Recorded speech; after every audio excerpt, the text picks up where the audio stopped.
Kita mulai informasi pertama di Kompas Petang hari ini, Saudara. 3 kios dan 1 rumah di Kabupaten Sukabumi, Jawa Barat terbakar. Enggal Pak, yuk aduh. Enggal, seundeuna geus mulai yuk kaburuan, seundeuna geus mulai ngageng.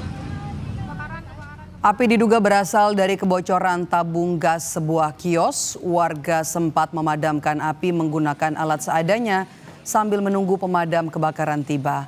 Menurut saksi, kebakaran terjadi sekitar pukul 7:30 pagi. Kerugian ditaksir mencapai lebih dari 100 juta rupiah.